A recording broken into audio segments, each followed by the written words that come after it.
How's it going, everybody? This is Dominic Minchella. I am the Kansas City Chiefs beat writer on SI and the host of the Kansas City Chiefs Insider Podcast.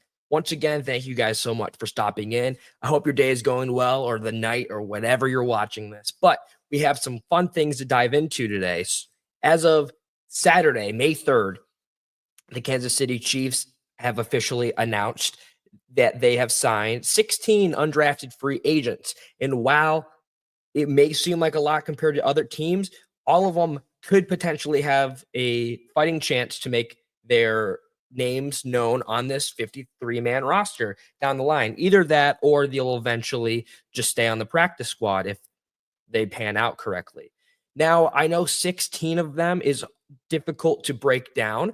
So, for this episode, we're going to talk about three of them, three that I believe could have gone elsewhere in the NFL draft, and the Chiefs were pretty lucky to grab them when they did. And as well as these guys could potentially be fighting for a roster spot or have the most probability of fighting for a roster spot, rather, given that the current Chiefs roster is starting to age a little bit. They still have some young guys on the roster, but bringing these guys in, you just never know if they're going to be able to find success in year one or if they're just going to be one of those rotational pieces. Regardless, let's dive into it.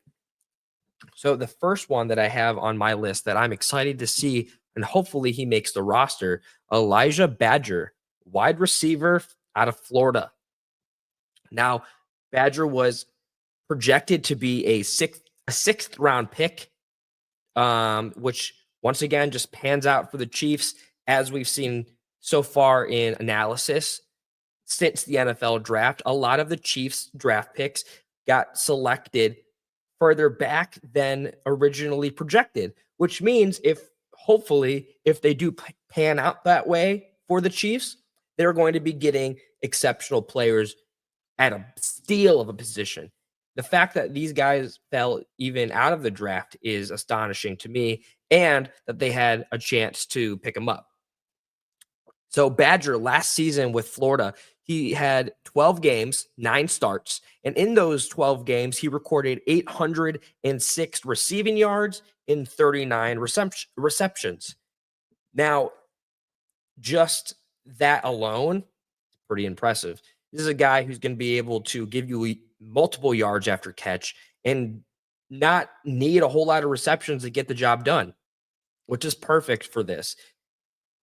Brett Veach addressed this offseason that they were looking for additional weapons for Patrick Mahomes to use so he could sling the ball down the field a little bit more. A lot of injuries held him back last season or held him back from throwing the ball because of injuries to his wide receivers. If Elijah Badger can show up well during camp, rookie camp, as well as training camp, I really do think that there's a shot that he could be in the mix. While he might not be the guy that is always going to be receiving the ball from Patrick Mahomes, there is some leeway to where he could be able to find himself in that position. While he could find his role primarily in special teams or punt returning, that's still pretty good for a guy who just went as an undrafted free agent. So according to NFL.com and their analysis of him, they say that he has slippery hands, but the game comes natural to him. Meaning that I think that his size and his strength just doesn't have that kind of NFL feel yet, but that doesn't mean that he won't be beneficial down the line should he stay on the roster, as well as his speed. He ran a 4.43 40-yard dash at the NFL Combine, and he looked good. So, like I said, he was projected for the sixth round, so it's great that the Chiefs are even getting him much past that. Secondly, Brandon George, a linebacker out of Pittsburgh. While Brandon had spent a lot of his time in the collegiate system, 6 years to be exact, he was projected to be a 7th-round pick, which once again could be beneficial for the Chiefs if he turns out the way that they hope.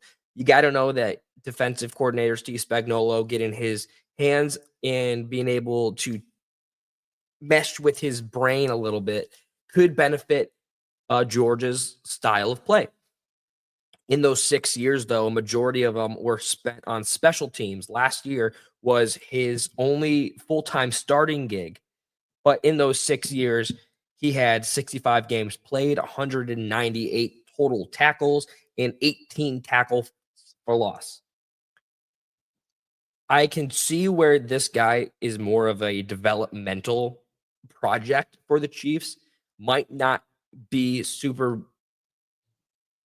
might not be beneficial nor the front runner to make the roster, the pro roster, but he's a great backup. He's got the experience as we've seen a lot of these college guys being able to bounce around and play at such a high level with such the attention that they have. They're coming into the league with more attention on them, meaning that the transition might just have to be in a form of play rather than adjusting to the large stadiums and the electric crowds and all that. I do think, though, that if George was projected to get picked up in the seventh round, that he does have some value. We've seen guys being able to put the pieces together in their NFL careers, regardless if they were drafted in the seventh or undrafted free agency. And I do think that Brandon George does have a shot at one day saying that he's a pro football player for the Kansas City Chiefs down the line, of course. But soak in this moment now, Brandon George. I really do. I'm rooting for you, buddy. I hope that the Chiefs Kingdom is rooting for you as well. Lastly, this one might be one of the bigger ones that the Chiefs got. Jake Brenningstool, tight end out of Clemson. While Jake was projected to go in the fifth or sixth round, he fell completely out of the NFL draft, which benefits the Chiefs. It gives them extra depth at a position where they needed it, given that Travis Kelce could be on his way out of the National Football League. He could be a guy that gets picked up and put in the scheme and the rotation for the tight ends sooner rather than later.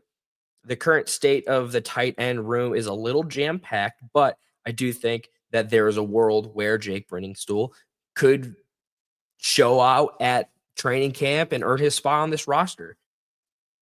So over the last 2 seasons with Clemson, he has 99 receptions, 1,028 receiving yards, and he's scored 12 touchdowns. That is some pretty impressive numbers. I think that that's the kind of tight end that they're looking for. He's a guy that's going to be able to give you more than 500 receiving yards. He's going to get you touchdowns. Should you trust him with the football? And at the NFL Combine, he was the 16th ranked tight end at the Combine, while others have him up higher or lower on their lists or their projections and all that of the draft classes. I do think that Jake Brenningstool is better than falling out of the NFL draft. So the Chiefs getting him is huge. This is perfect. It adds all three of these players, add immense depth to what they Chiefs need to do to rebuild this roster to be competitive once again in the AFC. I say once again, meaning that they just didn't win the Super Bowl this year. And while the ceiling is always that, the floor is getting to the playoffs. I do think that if these guys are able to find their mojo in the NFL, that they're going to only contribute and help Kansas City reclaim the AFC West division over the other division rivals. If you wanted to hear me talk about more, you guys should go check out that video.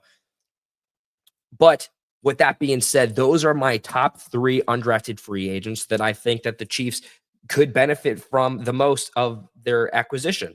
So, with that being said, make sure to keep a close eye on those guys as they become more and more prominent in the news.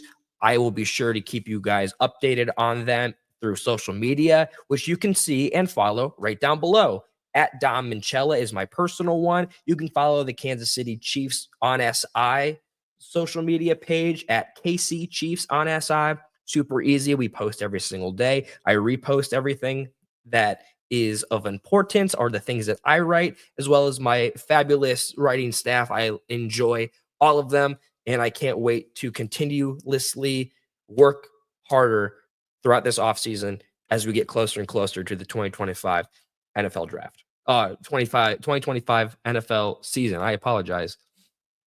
That being said, guys, that's going to wrap up this episode. As always, be kind to one another.